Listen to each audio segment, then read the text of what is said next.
Hello, welcome everyone to this episode of the Kianistan podcast. Joining us today, we have returning guest, Mouin Rabbani is one of the finest analysts of West Asia, and I'm really happy to have him back. Mouin, thank you for joining us. It's a pleasure to be with you again, and thank you for the kind words. Thank you. Mouin, there's so much going on in West Asia at the moment, and if it's okay with you, I thought what we can do is maybe talk about the defense agreement that's taken place between Pakistan and Saudi Arabia in the first half, and then in the second half, let's talk about the Trump 20-point peace treaty or whatever he's calling it. Initiative, let's call it. Okay. So let's talk about like the agreement that's recently taken place between Saudi Arabia and Pakistan. What are your general thoughts? Do you see that as a positive step? Do you see that as a problematic step? It's difficult to determine what to make of it because it's difficult to determine how serious as opposed to symbolic it is. Saudi Arabia and Pakistan have historically had close relations.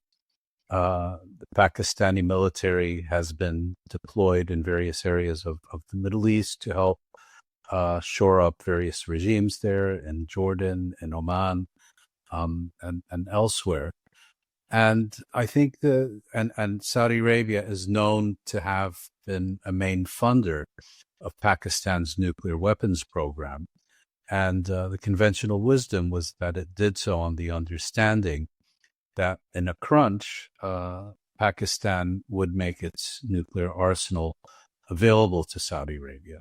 And that has now been formalized in this treaty where both states have pledged that an attack on one will be considered also as an attack on the other.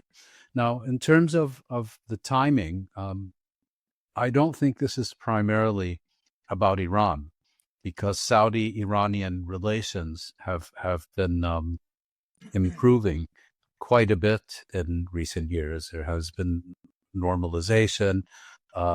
Tensions are much reduced. And then others have suggested that this is a response to Israel increasingly playing the regional arsonist and, setting the entire region aflame.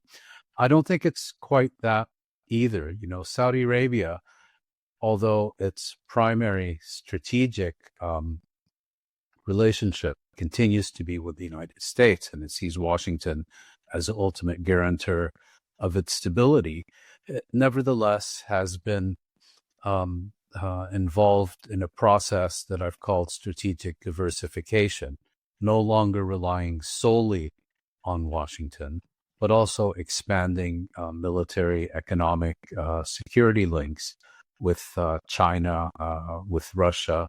And Pakistan, of course, has a close relationship, particularly in military terms, with China. And so I think this is, I would look at it as a Saudi insurance policy in case it once again gets stuck in a situation where its territory is attacked, as was the case with the Iranian attack on the Aramco oil facilities in 2019, the various missile and drone attacks by the Houthis in Yemen, and the United States proves unwilling to come to Saudi Arabia's defense. In terms of Pakistan's motivations, that's something I know less about and is a little less clear to me. But I suspect, Pakistan has significant economic challenges and difficulties. And I presume that part of this agreement relates to increasing Saudi investment and budgetary support and so on for Pakistan. I very much agree, Moin, because it's a mutual defense agreement, but I don't think that means that both sides expect exactly the same from the other side. For Pakistan, its main setup of its military has been defensive rather than aggressive, and it's been defensive with India in mind. So if anything was to happen between Pakistan and India, and we had that 4-day war or clash in May this year, if anything did happen, I don't think Pakistan would be expecting or wanting Saudi Arabian boots to be on Pakistani soil fighting with them. I think that will be counterproductive in many ways. Pakistan has enough conventional ability to take on India. The problem it has is the economy and the provision of oil in case of a long-term war. And I think that's where Saudi Arabia can really help. I also don't see Saudi Arabia getting involved in any new conflict between Pakistan and India. I mean, it would have to be a very dramatic situation for that to even be up for discussion. And similarly, I also don't see Pakistan deploying large numbers of troops or its air force, let alone a nuclear weapon to Saudi Arabia. But from Saudi Arabia's point of view, it does send a message that we can rely on multiple parties for protection, not only the United States. And in this context, I think the recent Israeli bombing raid on the Qatari capital, Doha, really shook the entire region because, this was not an attack on an enemy of Israel like Hezbollah in Iran Hezbollah in Lebanon or even Iran. This was the United States basically authorizing and supporting one of its allies to bomb another.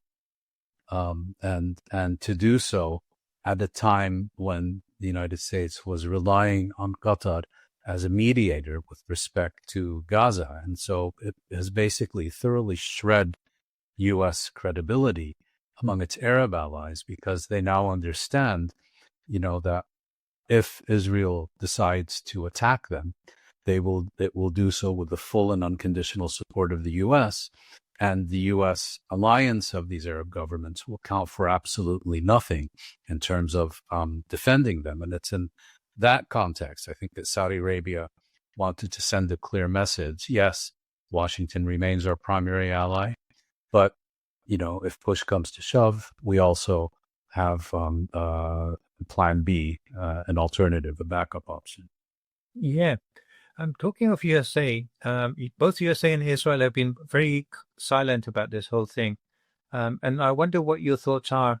Is this done by the approval of USA, which I think it must have, because if not, there would have been a lot more diplomatic and propaganda machine would have kicked in by now. And if it is done by USA approval, then what is in it for USA?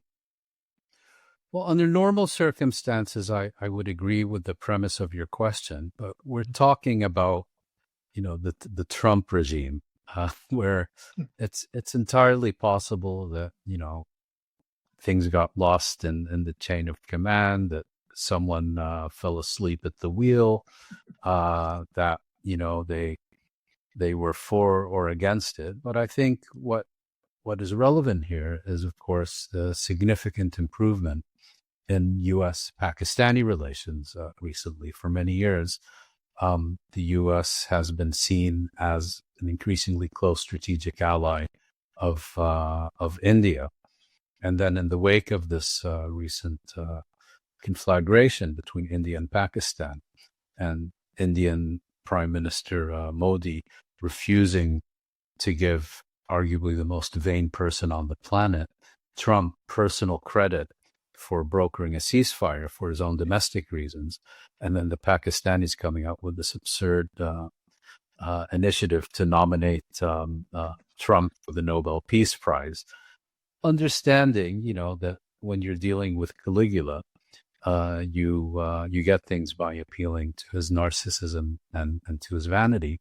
And now you have these very high tariffs that Trump has imposed on Modi, basically scuttling India's entire strategy of relying on the U.S., while Pakistan appears, its stock appears to be rising in Washington, although I can't imagine that Pakistan will revert to a close strategic alliance with the U.S. at the expense of its relations with China. But in this broader context, it's entirely likely either, that the Saudis and or the Pakistanis sought and obtained a U.S. Stamp of approval for this, or that they moved ahead and the U.S., given its current state and its views of the region, didn't find anything about which to raise the alarm. Yeah, absolutely. I mean, Pakistan has been on the naughty step as far as USA is concerned for many years, as you say. Before Trump, when it was Biden, and in Pakistan we had Imran Khan, both of them didn't call each other, I think, during the whole term, because Biden was expecting Imran Khan to call him to congratulate him, and Imran Khan was expecting Biden to call him. So they were both just decided to aware of that. So, and then when Did Trump Biden even know what Pakistan was or who Imran Khan is? No, Was he exactly. already? Exactly. And then when Trump came along, I was thinking Pakistan really needs to get ready for 10 times worse, because if you just look at the team that Trump put together, even Vance, his wife is apparently Indian. A lot of those people have Indian investments and all sorts of things. So I thought it's going to be really, really bad for Pakistan, and they need to get ready for a rough ride. But the reality has been completely the opposite. So just For let now. me know. Yep. No, I was saying for now. I mean, Yeah, exactly. So things could change any moment. Turn 180 Exactly. degrees by the time we finish this conversation. Yeah, exactly. So I think Pakistan needs to not get too comfortable with this whole situation. But also, I think looking at it from China's point of view, I don't think China would be very upset by what's happening as well, because in a way, obviously, if Saudi Arabia wanted some kind of a hedge against the security pact with America, then ideally, in an ideal world, they may have wanted to go to China, but China is not really in the business of providing such security protection. But for China, the next best thing would be for Saudi Arabia to get closer to Pakistan, because then automatically that means that Saudi Arabia gets closer to the Chinese sphere of influence. Yeah, you could see it potentially as an indirect extension of Chinese security doctrine to the Persian Gulf. But, Yeah. Saudi Arabia and China, in fact, have quite close relations. I think China is the main customer for Saudi oil. I believe Saudi Arabia is the main customer for Chinese products. I don't know if China is also the largest foreign investor in Saudi Arabia. So it's not as if China sees Saudi Arabia in any way as a hostile power, the way it does, for example, India. And of course, a few years ago, it was China which brokered the normalization agreement between Saudi Arabia and Iran, because these were two states with which it has good relations in a region of the world that is absolutely vital for Chinese energy security. So it made perfect sense to reduce some tensions between them. Although here, of course, we're not talking about a situation where there were significant tensions between the Saudis and the Pakistanis that needed to be addressed and resolved. Yeah, I think one of the interesting situation scenarios might arise, and I haven't heard many people talk about this, but as things evolve, if Pakistan and Saudi Arabia are doing more and more military exercises together, but also Pakistan is providing further training to Saudi Arabian armed forces, then you could see a scenario where Pakistan would be using American equipment, obviously, to train Saudis, because that's the equipment they have. And Pakistan is well trained on American equipment. But then if you think about what happened with Turkey when it bought those Soviet The S-400 anti-aircraft systems. So all of a sudden that became a liability for Americans, and they cut them out from the F-35. So something like that could arise, because Pakistan's got 80% of its equipment from China, including anti-aircraft and all sorts of equipment. So if Pakistan starts using Saudi bought American equipment, it might cause problems there. I guess that's potentially the case, although, I suspect that under Trump, the policy will be sell, sell, sell, Yeah. without asking any serious questions. My understanding, although I'm not sure about this, is that Saudi Arabia already is a customer of Chinese weaponry, although I think it's primarily missiles rather than aircraft and the like. But it's a good point. These two militaries are primarily supplied by, let's call them geopolitical rivals, the United States and China, and it'll be interesting to see how that works out. If, as is expected, the military relationship between Saudi Arabia and Pakistan becomes increasingly close and perhaps even integrated in certain respects. Exactly, because I think this is the thing with Pakistan at the moment. Again, as you said, who knows how long this is going to last, but Pakistan is really the only country in the world that has strategic relations with all three superpowers in China, USA, and Russia. So it kind of puts Pakistan in these kind of sometimes awkward situations. Yeah, so that's interesting. Although I believe in terms of Russia, traditionally the relationship has been primarily with India rather than Pakistan. Exactly. But now apparently, because with the North-South corridor, Pakistan is going to need the Gwadar port in Pakistan more and more to get access to warm waters, which is trying to be doing for like decades now. And there's news that at some stage, potentially, Russia might even join the CPEC between China and Pakistan. So we'll see. But I think Russia is encouraging India to allow Pakistan into the BRICS. So that's kind of where things are leading with very Pakistan. interesting. Yeah. So when you talked about the rapprochement that China did between Saudi Arabia and Iran, and I've been pretty impressed that it's held through pretty rough times so far.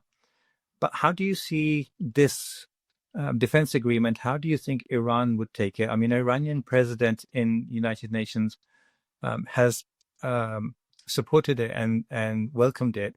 But in reality, do you think there is any danger for Iran in this?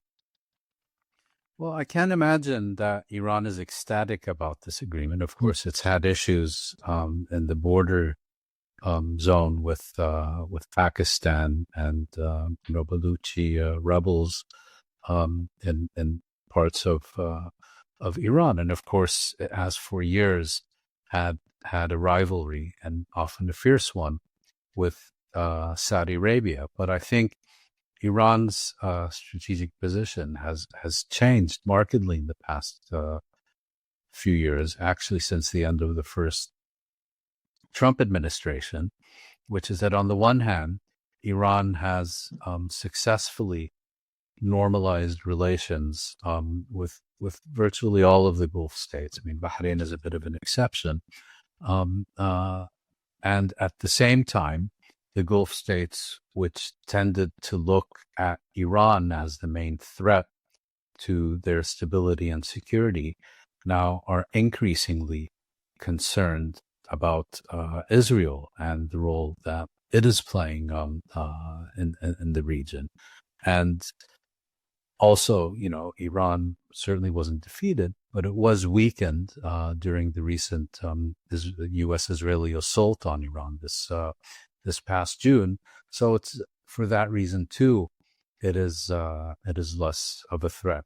In terms of whether they see this Saudi-Pakistani agreement as in any way directed at them, I suspect not. But at the same time, when you have two neighboring states with which you haven't always had the best relationship, I mean, to put it politely, I can't imagine that they're particularly pleased to see them signing a mutual defense agreement. Yeah. Pakistan, the Pakistani defense minister, I think, has come out and said that the agreement is open for more nations. If they wanted to join, they can apply. And I've heard there's two countries, I think Qatar and UAE, that are already thinking about something like that. Personally, I think the big test for this kind of a a defense agreement would be if Iran is able to join. But I don't know if Can't imagine that I happening. can't imagine that. But if it was open to Iran, do you think they would go for it? Because I think Iran's been saying that there should be a regional defense security arrangement. I mean, if Iran was given that opportunity, I'm sure it would be very interested for two reasons. First of all, it will begin to play a much more direct and prominent role in the region's security architecture. And given that the U.S. Has maintained the policy of maximum pressure and sanctions and isolation and so on, and given the wide anticipation that there may well be a further attack on Iran, this is also a way for Iran to respond to the Western efforts to isolate it further. Yeah, I was But again, I find it extremely far-fetched that yeah, I Iran think would so. be Of course, invited to I join agree. this. I agree.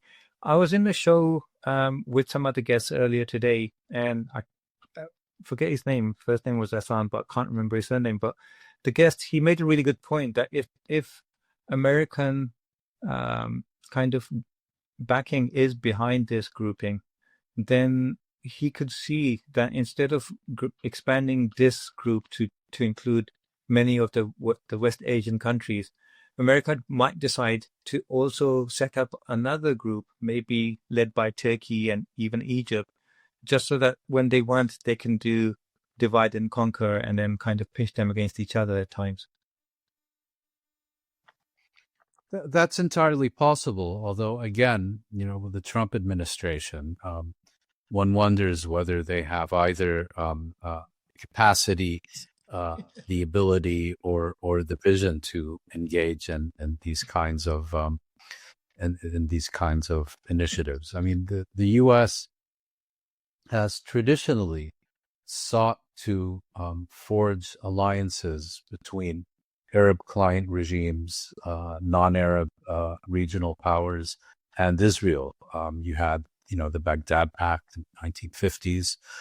Then in the early 1980s, you had U.S. Secretary of State Alexander Haig's proposal of a strategic consensus, where you would have essentially an alliance between Israel, Saudi Arabia, and other conservative Gulf states, and their common policy would be directed at the Soviet Union, and they would just forget, about Palestine or their own state of war that existed between them. And then in the 90s, you had these EU initiatives that were less military, but also had security aspects, and it was basically trying to bring Israel and various Arab countries and other Middle Eastern states into kind of a common framework. I think it was called the Mediterranean Initiative or Barcelona Initiative or something to that effect. But at the end of the day, those that are designed to marginalize rather than address the question of Palestine always end up foundering on that rock. And that we saw, for example, on October 7th with the Abraham Accords. The Abraham Accords were not designed to jumpstart, let's call it Israeli-Palestinian peace by forging normalization agreements between Arab states and Israel. Rather, they were designed to marginalize and eliminate the question of Palestine by leveraging Arab-Israeli normalization agreements, and it failed. Very true. Moin, okay.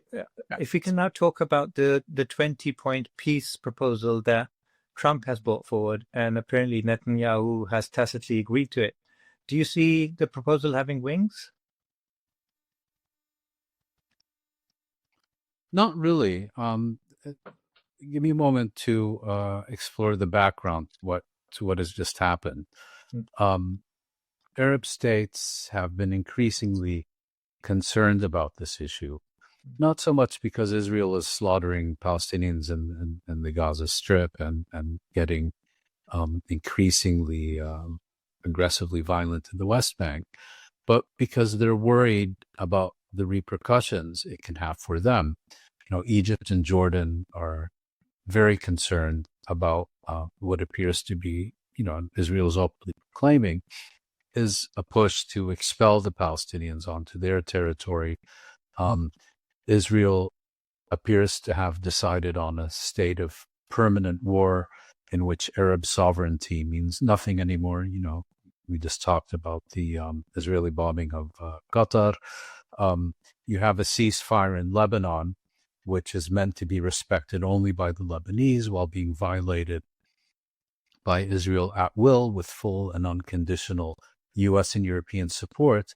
And then, of course, the longer this goes on, the long-term consequences for Arab regimes become increasingly serious in terms of their legitimacy, stability, security, and so on. And these governments are therefore desperate to see this file closed and to be able to forget about it and move on to something new and different.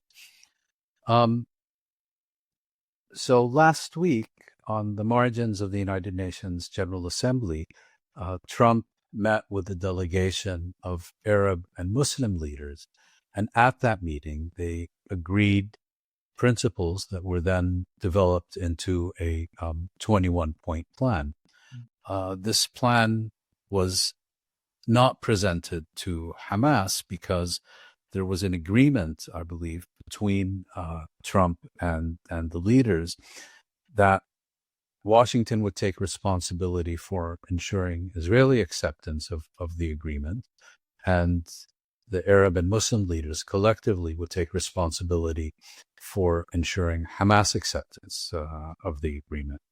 Now, of course, it's not as if Washington sprung a surprise on Israel, because it has a no surprises policy where Washington decades ago pledged that it will never issue a diplomatic initiative unless this has been shared with the Israelis and unless the Israelis are first consulted on its contents. But nevertheless, that was a deal. The Arab and Muslim leaders went home very satisfied. And this week, Netanyahu shows up in Washington. He holds a long meeting with Trump's envoy, effectively his Secretary of State, Steve Witkoff, his son-in-law, Jared Kushner. I think there were one or two others in the room. And Netanyahu succeeds in getting the Americans to revise multiple elements of their plan. The 21-point plan became a 20-point plan, and key issues that were of vital importance to the Arabs were revised. And if you see the press conference that Trump and Netanyahu held in Washington Monday, if you didn't know better, you would know which was the American and which was the Israeli. They sounded identical. And Trump was repeating all the Israeli tropes and talking points and so on. So now the issue becomes the Arabs and the others, Turkey, Pakistan, and so on, have pledged to ensure that Hamas accepts the agreement. But they pledged to Trump that the agreement they would get Hamas to accept is the one they negotiated with Trump, not the one that Trump revised as an indulgence, as a favor to his Israeli client proxy state. So my suspicion is, the Arabs are desperate to see this file closed. Their main issue is which one of them gets to shine Trump's shoes next.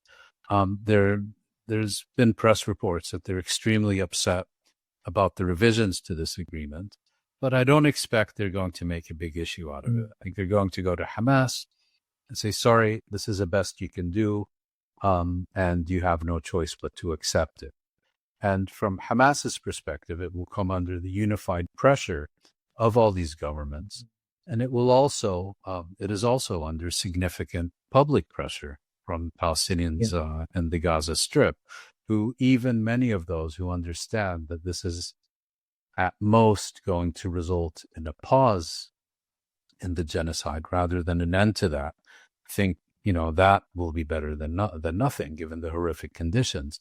My sense is that Netanyahu is doing everything possible to ensure that Hamas rejects the agreement, and I don't think he'll succeed to that. I think his backup option is, once the agreement is implemented, he will get all his captives back within the first 3 days, and thereafter he'll arrange, engineer, manufacture, what have you, an incident, a provocation, a violation, so that Israel can say, well, the deal is off, and they can resume and intensify the genocide.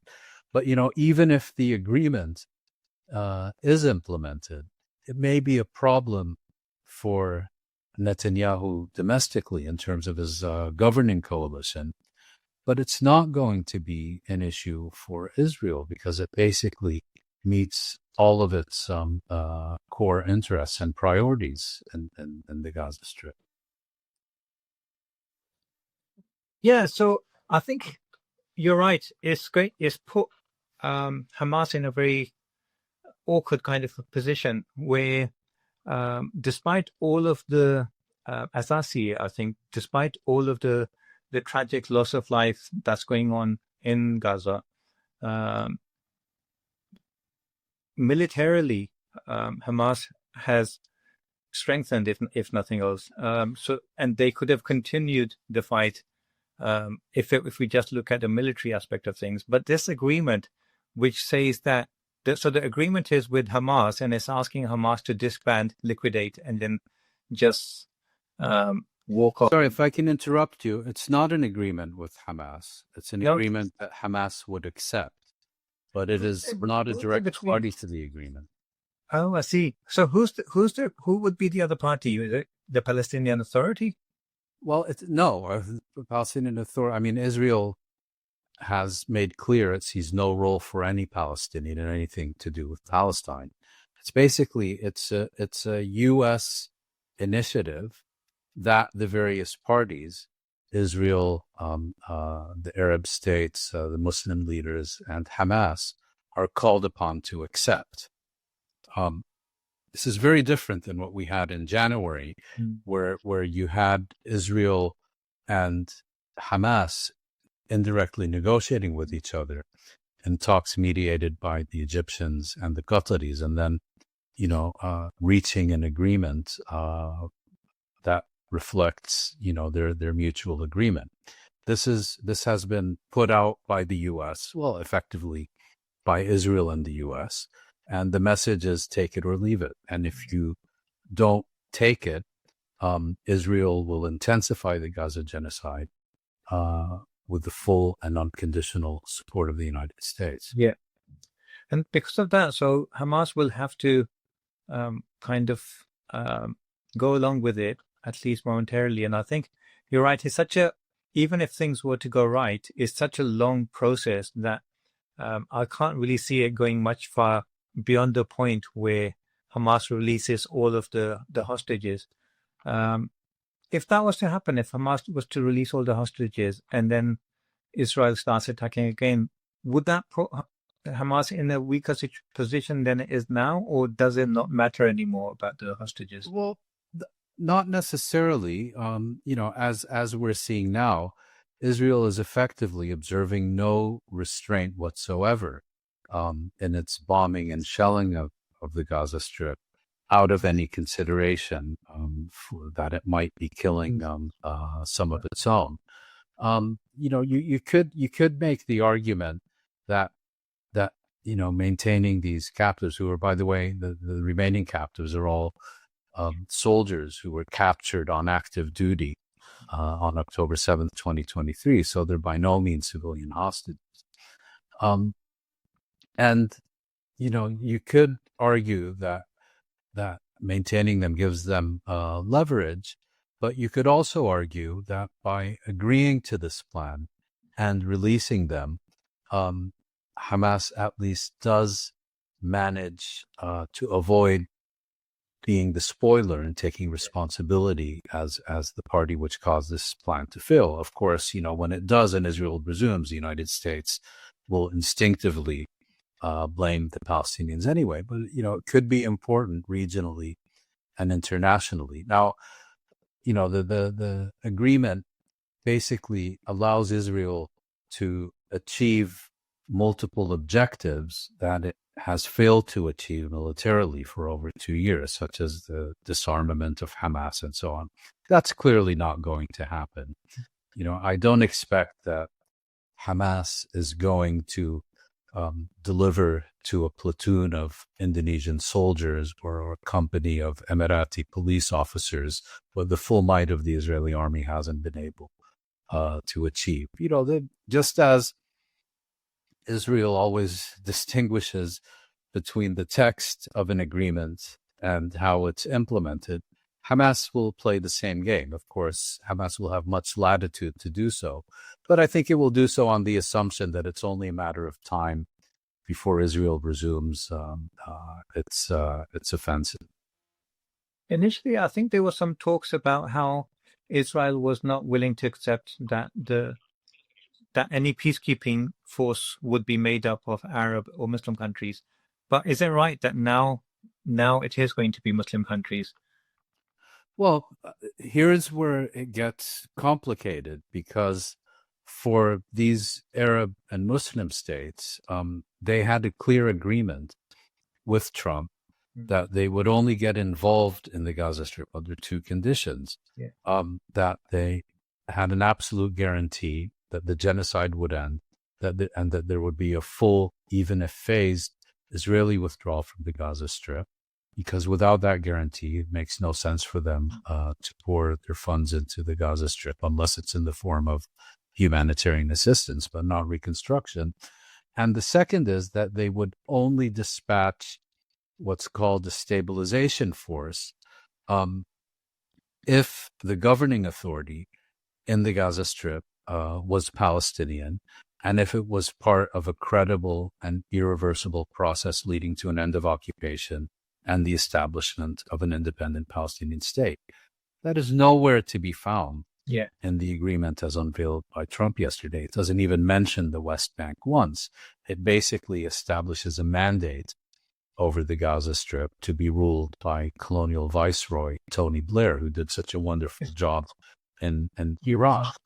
And in its final point, the 20th, it says it recognizes that Palestinians aspire to self-determination and statehood, as if this is some kind of brilliant discovery. In other words, it doesn't recognize the inalienable right of the Palestinian people to national self-determination.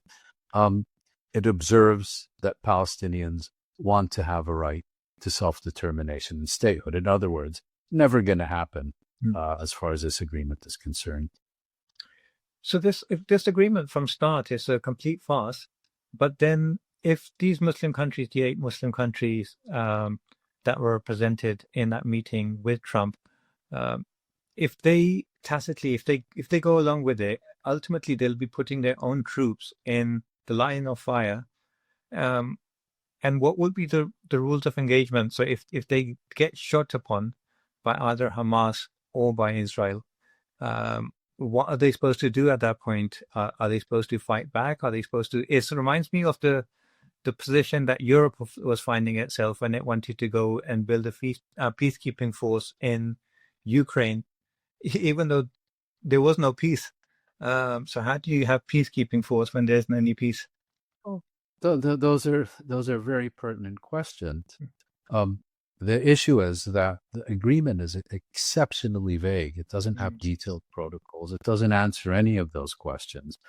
And one would expect, under normal circumstances, that these leaders would go back to Trump and say, wait a minute, this is very different than what we agreed to. And unless you change it to what we agreed to, we're out. That's not going to happen. These people are so beholden to Washington. They're going to go to Hamas and say, basically, this is the best we can do. And if you don't accept it, you are going to be held responsible by us, by your own people, by everyone else, for the continuation of the genocide. And we will do absolutely nothing to stop it. But once you begin to get to these points in the process that you just asked about, and again, I'm very skeptical that we'll even get there. at that point, these states will begin to seek certain assurances, certain guarantees. Okay, we will send our troops, but what, please answer questions A, B, C, and D. Yeah. So it is a bizarre situation that's never likely to succeed, but everyone is just hoping that it'll fail due to someone else, and they can save their own No, backsides. I don't think people are. Yeah, I don't think people are hoping it will fail. I think what people are hoping is that it genuinely brings an end to the Gaza genocide, that it leads to a process that results in Palestinian self-determination. But I don't think anyone is naive enough to believe that this is actually going to happen, and that the most likely scenario is that just as in January, February, March of this year, it will offer a temporary pause before the resumption. The agreement basically defines Israeli interests as inalienable rights, and inalienable Palestinian rights as interests that may be discussed at some distant point in the future, but no one should ever expect to see them achieved. And so here's the real Palestinian challenge. You now have an agreement that basically rehashes all the old mechanisms and assumptions of Oslo and previous such agreements that essentially require permanent Palestinian subordination with Israel, that have failure inbuilt into their structure, that cannot succeed and are inescapably going to lead to a new crisis, for which the Palestinians, of course, will be blamed. Against that, you now have the sea change in global public opinion over the past 2 years of governments finally beginning to treat Israel by the same standards that they apply to other states, rather than, giving it an exception to every rule and ensuring that it has impunity in everything it does.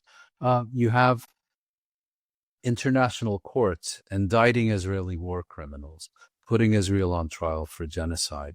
You have governments that are beginning to take meaningful actions towards Israel, like Spain canceling all its weapons contracts and so on. And so the challenge for the Palestinians is to ensure that this new momentum is not overtaken by the old one, because I'm also convinced that one important reason that this initiative has now been unveiled is precisely to abort this movement. And we saw it already today of the Italian Prime Minister, Meloni, calling upon the flotilla to abort its mission so that this initiative can be implemented. Right. It's exactly what we would see during the Oslo years. Every time the Israelis would shoot a kid's head off, build a new settlement, engage in some other violation or atrocity, the response to the Palestinians was always, please restrain yourself, because if you or us do anything about it, we're going to derail the peace process. Okay. Such a good point. Wayne, maybe one of the last topic I wanted to discuss with you today was after that 12-day war between Iran and Israel, how do you see the prospects of another one starting anytime soon? Well, for this, I rely on people who understand Iran and Iranian-Israeli relations much better than I do, as they seem to find it increasingly likely that there will be another confrontation. And I think the Europeans now, imposing the snapback sanctions on Iran dramatically increases that likelihood. You may remember it was the Europeans, for the first time in 2 decades, voting to censor Iran at the meeting of the International Atomic Energy Agency, that essentially set the stage for Israel's unprovoked attack on Iran in June, and I think it may well play a similar role now. The question is, Iran, I think, is expecting this, also considering it increasingly likely. Will it wait as it did in June and get surprised by a first Israeli blow, or will it consider it inevitable and this time take the initiative itself? And if Iran is prepared to launch a first strike, but also hoping to avoid another confrontation, isn't there then also a real possibility that Iran could misread signals given the constant belligerence coming out of Israel, and that would lead us into the next crisis? But again, Israel is on the rampage throughout the region. All Trump's bluster about having obliterated everything in West Asia, notwithstanding, everyone understands that it was mission failure for Israel and Iran, and that therefore it is virtually inevitable that Israel considers Iran unfinished business. Yeah. Mouin, thank you so much for your time. I really appreciate all the commentary that you gave, and it's always lovely to see you. And I hope to have you back. Thank you very much. Cheers. Thanks. Take care. Bye-bye. Hey there. I hope you're enjoying this episode. Let me just take a moment to introduce our sponsors for today. This episode is kindly being sponsored by the Worldwide Listings Company Limited, or WLC for short. WLC is a complete A to Z Amazon account management service. So if you're looking to start an e-commerce business, or you already have a business that you want to take to the next level, then get in touch and WLC will be able to help. Just for transparency purposes, let me also mention that WLC is a company that I personally created and am a director of. So when you get in touch with WLC, you will be speaking with directly myself or my team, and we very much look forward to speaking with you to see how we can serve your needs.